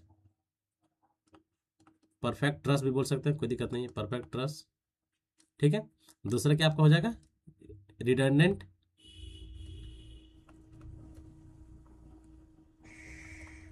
रिडंडेंट ट्रस। तीसरा क्या हो गया आपका, बोल सकते हैं हम लोग क्या, डेफिशिएंट, डिफिशिएंट फोर्सेस ही बोलिए आप लोग, ठीक है, ज़्यादा बेहतर अच्छा रहेगा, क्योंकि फोर्स के टर्म में दिया हुआ है तो हम लोग फोर्स के टर्म में पढ़े तो अच्छा रहेगा। Forces, deficient forces.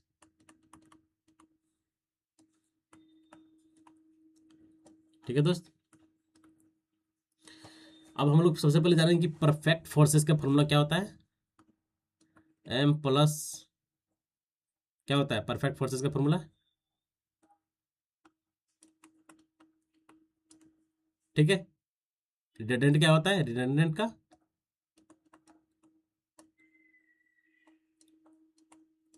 डिफिशिएंट का कितना होता है,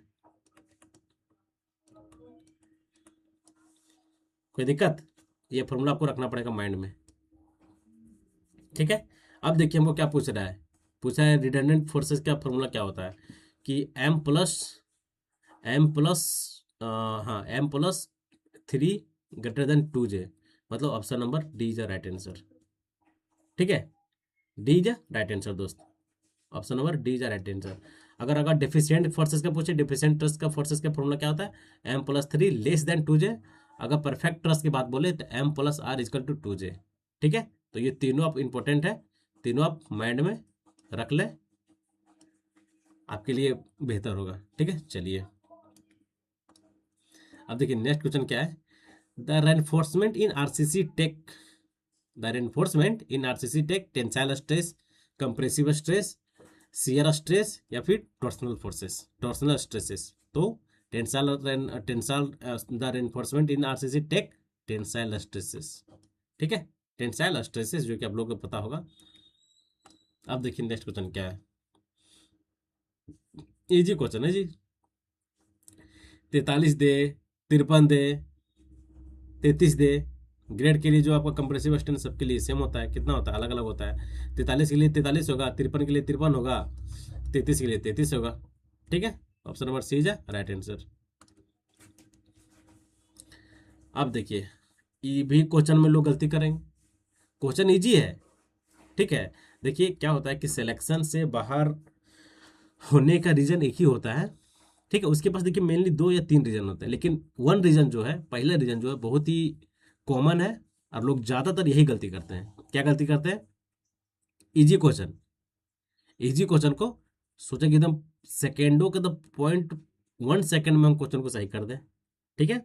जिसके कारण उसको इजी क्वेश्चन भी उसके लिए गलत साबित होता है, और लोग गलती कर देते हैं। जैसे यही क्वेश्चन देखिए, जिसको पता होगा वो सही कर देंगे, 110% तो सही मारेंगे, लेकिन क्या है कि IS 456-2000 रिकमेंडेड, क्या ये वर्किंग स्ट्रेस मेथड, लोग अधिकतर मारेंगे क्या, बोथ बी एंड सी मारेंगे, ये मारेंगे, हमको लगता है 60% लोग यही मारेगा, ठीक है, 60% लोग यही मारेगा। लेकिन जो 40% लड़का होगा, 40% जो होगा भाई लोग, वो थोड़ा सा समझ के रुक के मारेगा, तो वो मारेगा क्या, limit state method of design, option number C मारेगा, ठीक है। देखिए इसी में कितना फर्क हो गया, फर्क हुआ ना, सी ए बी का कितना लोग ये दोनों मार रहे हैं, कोई ये मार रहा है, लेकिन जो 40% लड़का है ये आपका 100% करेक्ट है,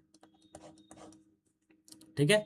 तो क्वेश्चन अगर इजी है तो थोड़ा सा आराम से उसको टेकल करें, ताकि इजी क्वेश्चन है, आपको आपसे गलती ना हो, ठीक है दोस्त। तो option number C is right answer दोस्त, ठीक है।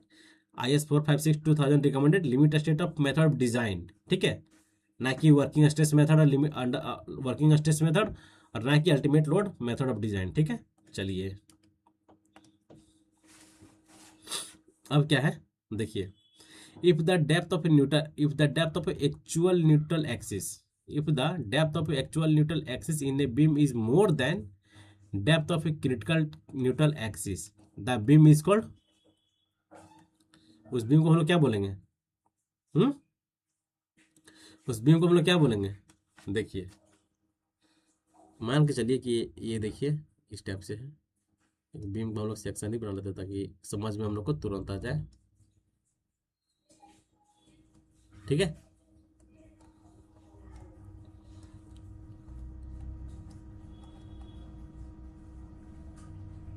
ये आपका डी हो गया।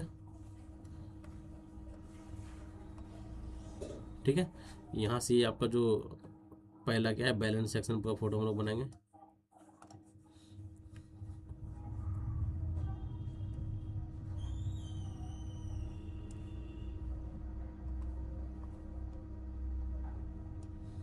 ठीक है, सिग्मा सी बी सी। और ये जो आपका है, ये क्या है आपका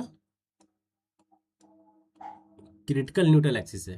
क्या ये क्रिटिकल न्यूट्रल एक्सिस है। ठीक है, ये आपका क्रिटिकल न्यूट्रल एक्सिस हो गया। और ये जो एक होता है डायग्राम इस टाइप का, स्ट्रेस डायग्राम जो होता है इसका, ये आपका क्या हो गया, ये आपका बैलेंस सेक्शन है। ठीक है, N equal to N C.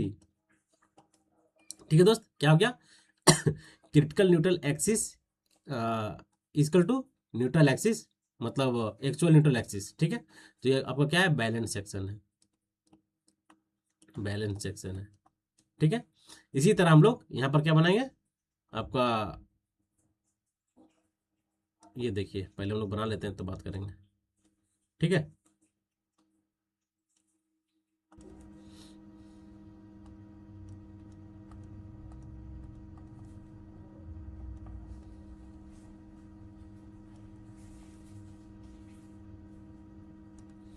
ये देखिए, ये आपका हो गया क्या, ये आपका एन सी हो गया। और ये जो होगा जो शिफ्ट किया हुआ थोड़ा, देख रहे हैं ना, शिफ्ट किया, ये आपका एन हो गया। ठीक है, ये क्या हो गया आपका एन सी, आपका क्या हो गया क्रिटिकल न्यूट्रल एक्सिस। ये आपका क्या हो गया एक्चुअल न्यूट्रल एक्सिस। ये आपका जो ये डायग्राम आपका है क्या, अंडर रेनफोर्स बीम का है। ठीक है, under reinforce beam, under reinforce section है ये। ठीक है दोस्त, इसमें क्या होगा आपका under reinforce section, it means क्या बोलेंगे हम लोग, N is N, N less than N C. ठीक है, इसी तरह आपका ओवर रेनफोर्स सेक्शन में एन सी जो होगा, ये आपका एन सी का वैल्यू ज़्यादा होगा।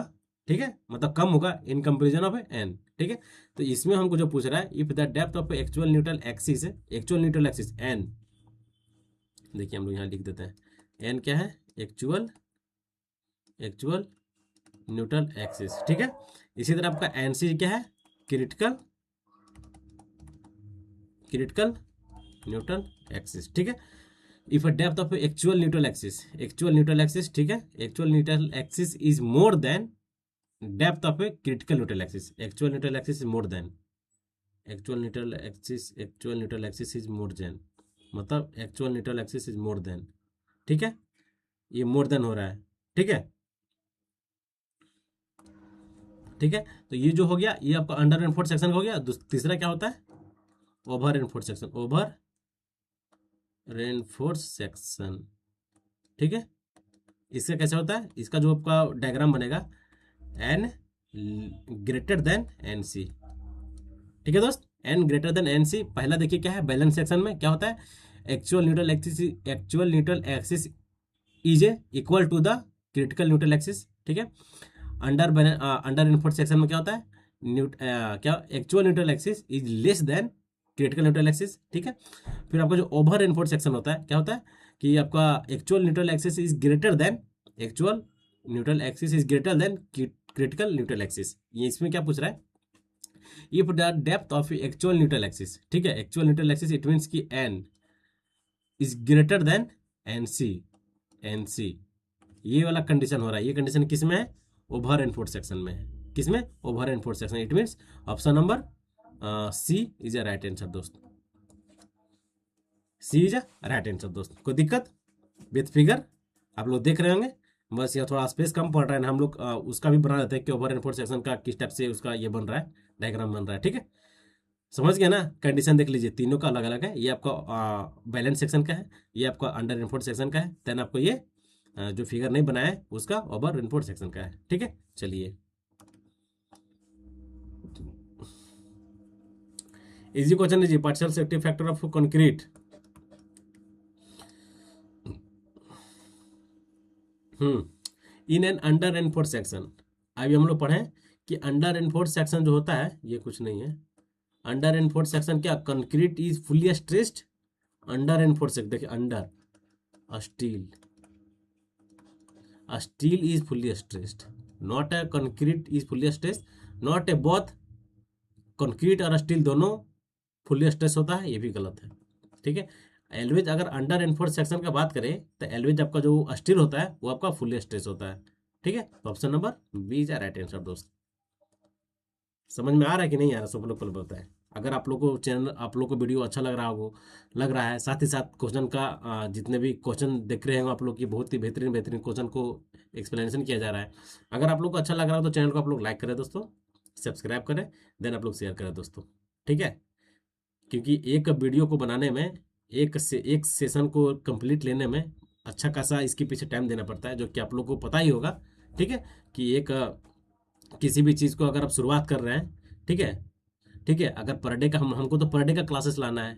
ठीक है, पर डे का क्लासेस लाना है, तो आप लोग को पता ही होगा कि पर डे क्लासेस के लिए हमको इसमें करीब, अगर पर डे का, जैसे आज आपका बीटीएससी जेई का क्लास आपको पर डे चल रहा है, साथ ही साथ कल से प्लानिंग चल रहा है कि नहीं, जो अभी कुछ दिन से छूट गया है सब्जेक्ट वाइज प्रैक्टिस का, वो भी क्लासेस को लेना है, तो थोड़ा सा टाइम देना पड़ता है इधर। ठीक है, मतलब रात को जो नींद है उसको त्याग करके वीडियो शूट करना पड़ता है दोस्त। ठीक है, तो आप लोग से बस यही मैं बोल रहा हूँ कि चैनल को आप लोग ज़्यादा से ज़्यादा आप लोग सपोर्ट करें और ज़्यादा से ज़्यादा वीडियो को शेयर करें, ताकि जितने भी मेरे फ्रेंड हैं, जितने भी मेरे दोस्त लोग हैं, जितने मेरे यार हैं, सारे लोग देखें और अपने आप को क्वेश्चन प्रैक्टिस ज़्यादा करें। ठीक है, जितना मैक्सिमम आप क्वेश्चन प्रैक्टिस कीजिएगा उतना आप सिलेक्शन की ओर आगे जाएंगे। बस सारा का निचोड़ एक ही पॉइंट है कि maximum times of number of question practice. ठीक है, जितना ज़्यादा कर सकते हैं। और मैं आपके लिए इस चैनल का मेन ही मकसद यही है कि मैक्सिमम जितना ज़्यादा हो सके बहुत ही बेहतरीन तरीके से अच्छा क्वेश्चन को आपके सामने प्रस्तुत करना, लाना, और एक एकदम इजी वे में आपको समझा देना। ठीक है, इजी वे में आपको समझा देना, साथ ही साथ वो आपको माइंड में छप जाएगा। अगर नहीं छप रहा है तो उसके लिए मैं एक ट्रिक भी बना दूंगा, जो कि आपको अगर प्रॉब्लम हो रहा हो, अगर कोई भी टॉपिक है, अगर आप एसएससी जेई देने वाले हैं, आप यूपी ट्रिपल एलएससी जेई देने वाले हैं, ठीक है, अगर आप देने वाले हैं, तो आप लोग अगर सिविल इंजीनियरिंग बैकग्राउंड से ज़रूर होंगे तो आप लोग ज़रूर बताएं कि कोई ऐसा टॉपिक है आपके पास जो कि आपको समझने में प्रॉब्लम कर रहा हो, तो उस टॉपिक को हमको कमेंट में बताएं कि इस टॉपिक से हमको प्रॉब्लम हो रहा है, समझने में नहीं हो रहा है। तो उस टॉपिक को मैं अगले दिन पूरी तरह से स्टडी के साथ में आऊँगा, और उस टॉपिक के माध्यम से मैं आपको कुछ एक्स्ट्रा क्लू के माध्यम से, जो कि आप मतलब तुरंत समझ जाए, मैं आपको बताने की कोशिश करूंगा दोस्तों। ठीक है, चलिए, इस क्वेश्चन का तो आंसर हो गया कि ऑप्शन नंबर बी है राइट आंसर। चलिए, अब नेक्स्ट क्वेश्चन क्या है कि द मोमेंट ऑफ रेसिस्टेंस, कल हम लोग पढ़े थे, मोमेंट ऑफ रेसिस्टेंस का फॉर्मूला पढ़े थे ना, इज डिफाइन एज। ठीक है, आज उसी से एक क्वेश्चन पूछा गया है कि the moment of resistance of an over enforce section is equal to the balance section, equal to the moment of resistance of, अच्छा, moment of resistance of over enforce section क्या होता है, equal to the balance section, less than to the balance section, या more than to the balance section. Moment of resistance जो होता है over enforce section में always more than होता है। ठीक है, और यही कैसे रहता है under enforce beam, under enforce section रहता ना, तो यहाँ पर क्या होता है, moment of resistance less than होता है, लेस देन बैलेंस सेक्शन। क्या पूछता, अगर अंडर एनफोर्स सेक्शन रहता तो, लेकिन इसमें क्या है over enforce section, it means की मोर देन बैलेंस सेक्शन। ठीक है, चलिए, option number C is a right answer दोस्त। देखिए नेक्स्ट क्या है कि shear reinforcement is provided in the form of, क्या हम लोग वर्टिकल बार में भी हम लोग प्रोवाइड करते हैं, इंक्लाइन भी प्रोवाइड करते हैं, देन हम लोग बेंटअप बार भी प्रोवाइड करते हैं। इट मीन्स कि तीनों कंडीशन में हम लोग प्रोवाइड करते हैं। ठीक है, option number D is a right answer. ठीक है, D is a right answer. चलिए, हम लोग नेक्स्ट क्वेश्चन की ओर आगे बढ़ते हैं। अब नेक्स्ट क्वेश्चन क्या है कि the mixture of different ingredient of A cement is burn at a temperature of A 1400 degree Celsius. ठीक है, इजी क्वेश्चन है, गलती नहीं होना चाहिए, 1400 degree Celsius. Option number C is the right answer. लोग ऐसे क्वेश्चन भी गलती कर देते हैं। ठीक है, ऐसे क्वेश्चन भी गलती करते हैं जो कि एकदम गलत है। इजी क्वेश्चन को आप गलती नहीं करें, इसीलिए सेशन को चलाया जा रहा है कि मैक्सिमम आप इजी क्वेश्चन भी प्रैक्टिस करें, साथ ही साथ आप नए नए क्वेश्चन को भी देखते रहें, जो कि इस प्लेटफॉर्म से आपको बहुत ही बेहतरीन तरीके से क्वेश्चन को प्रैक्टिस किया जा रहा है। अभी पूरे यूट्यूब में मैं बोल रहा हूँ कि पूरे यूट्यूब में अभी कंटिन्यूटी के साथ कोई नहीं करवा रहा है। ठीक है, लोग करवा रहे हैं, मैं नहीं बोल रहा हूँ, लोग करवा रहे हैं अपने अपने चैनल पे, लेकिन कंटिन्यूटी के साथ पर डे आपके लिए कोई नहीं ला रहा है। आपके लिए बहुत मात्र एक ही चैनल है जो कि स्टडी विद सिविल एमसीक्यू है, जो कि आपके लिए पर डे, चाहे वो 1 जनवरी रहे, 31 दिसंबर रहे, इवन सरस्वती पूजा तक रहे, उस दिन तक आपको वीडियो क्लासेस मिले हैं दोस्तों।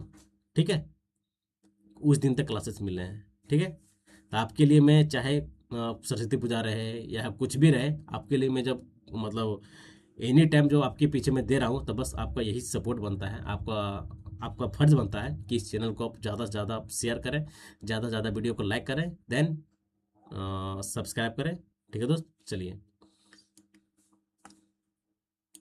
नेक्स्ट क्वेश्चन क्या है कि Vicat apparatus is use for a, easy question है भाई, बताने का जरूरत ही नहीं है। अब देखिए नेक्स्ट क्वेश्चन क्या है, point area, point area from which the seismic wave develop, बताएं।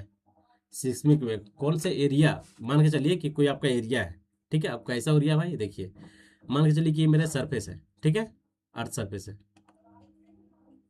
अर्थ सरफेस है, ठीक है, ये आपका अर्थ सरफेस है, ठीक है, और यहाँ पे मेरा क्या बोल रहा है, सिस्मिक वेव, ठीक है, ये मेरा अर्थ है, ये मेरा अर्थ क्रस्ट है, ठीक है, ये मेरा फोकस है, ठीक है, और इस टाइप से रेडिएशन निकल रहा है।